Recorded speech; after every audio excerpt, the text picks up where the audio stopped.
Hey everybody, Roger Levin here with your Specialty Practice Pearl of the Week.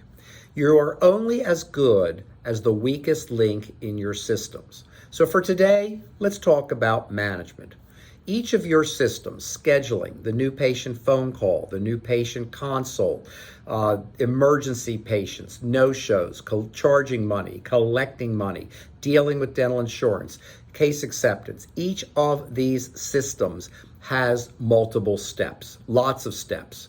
And you might say, wow, this is too complicated. 50 steps in a system, 100 steps in a system. What am I supposed to do with that, Roger? I can't remember all of them.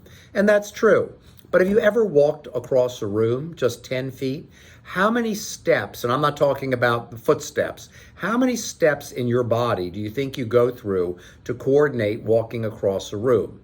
The answer is many, many, many steps, but we don't think about it because we're good at it. We've done it a lot. We've practiced it since we were a child. We can walk across a room without thinking about it, even though we could break that 10-foot, 20-foot walk into many, many, many individual steps.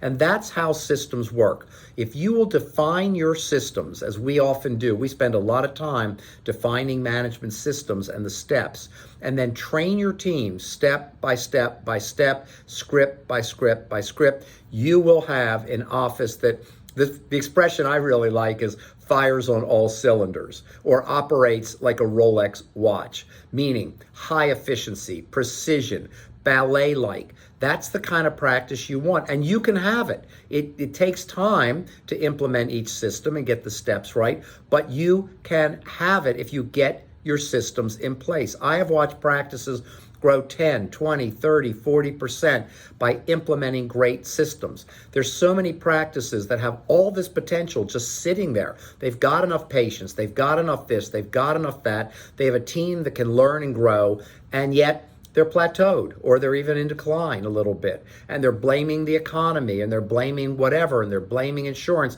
First of all, don't blame anybody. All that does is make you less responsible in your own mind. Secondly, get your systems in place. But you're only going to be as good as the weakest link. So go through systems step by step. Where's the bottleneck? Where's the slow part? Where's the part that's resulting constantly in problems? And fix it. Because when you speed up the slowest part, the whole system gets faster, which is great. As always, I wish you increased practice production and referrals every year, and I'll see you next week.